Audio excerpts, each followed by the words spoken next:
If you're a string educator, private studio teacher, orchestra director, or anyone who teaches violin, viola, cello, or bass, you are not going to want to miss this week. This one is for you. We talk a lot about recruiting students into string programs or getting more private students, but what about keeping them? What about the students who started with fire, who were so excited, they loved it, they just could barely contain themselves as they opened the case for the first time? And then somewhere along the way, they gradually and quietly stop loving it. They get discouraged and they eventually walk away. Today, I want to talk about why that happens and what we can actually do about it now. One of my favorite quotes from Shinichi Suzuki is, "Music exists for the purpose of growing an admirable heart." What if the students who quit aren't quitting music? They're quitting the experience they have with music as rules and guidelines and robotic exercises being really put in a box instead of expression, connection, and communication. If we haven't met, I'm EP Archer and I help committed adults play the violin with beautiful tone and confidence without giving up the music they love. And this series is for music educators of all kind. Only 2% of high school students nationally are enrolled in orchestra, and that number hasn't moved in decades. String educators are not failing, but the system is asking us to teach music in a way that doesn't match to how human beings actually connect to it. Students who disengage emotionally before they disengage physically because they stop feeling the music. They stop feeling connected to what they're doing. They stop having the mind, body, emotion, spirit, feeling, experience that we all yearn for. So by the time they stop showing up at rehearsal, they have already made the decision, consciously or subconsciously, to quit months ago. We all know that technical execution without expressive experience creates players who can play the notes but don't feel the music and don't get to feel how they feel inside as they're playing it. And isn't that one of the biggest points? To have an outlet. Yes, we can have sports and we can have physical activity, but we know that music is the only activity that lights up the entire brain all at the same time. It's actually crucial for their well-being and can increase mental health.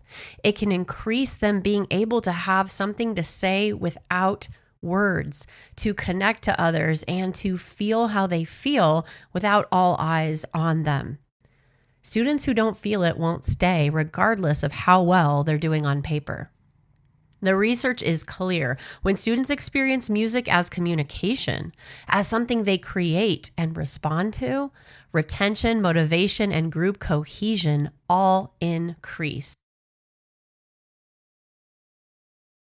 Practical, immediately deployable solutions, ones that work for your private studios, for full orchestras, for string quartets, for absolute beginners to advanced students, and that won't require you to throw out anything that you already do, because everybody knows we ain't got any time for that. So let's try this now. I want you to close your eyes and think for a few minutes. Think of that one student you have, if you're a private teacher, or the one section of the orchestra, if you're an orchestra director, who has felt the most disengaged recently. Sit with that. Feel how it feels. Ask yourself honestly, in the last month, have they had a moment in your studio, in your rehearsal, with their section, where they looked up from the page, made eye contact with another musician or with you, and played something that felt like it came from them? Did you see a spark during the last month in their eyes? And if the answer is no, that's the gap. And this week is about closing it. So here's how you can apply this to a specific piece of music.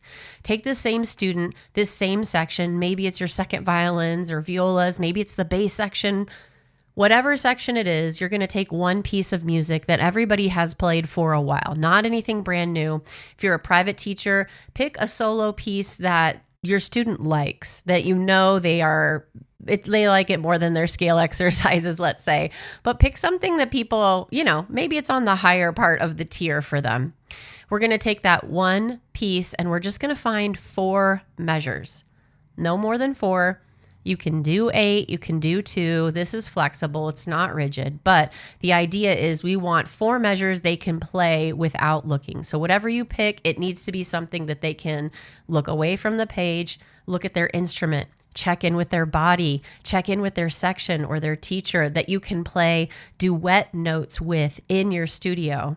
And for some of your younger students, that might just be the first note of a measure. Okay, everybody get that first note? All right, do you have it memorized? Okay, here we go. Play that note with your eyes closed. Play that note swaying back and forth. Play that note making a funny face at your neighbor.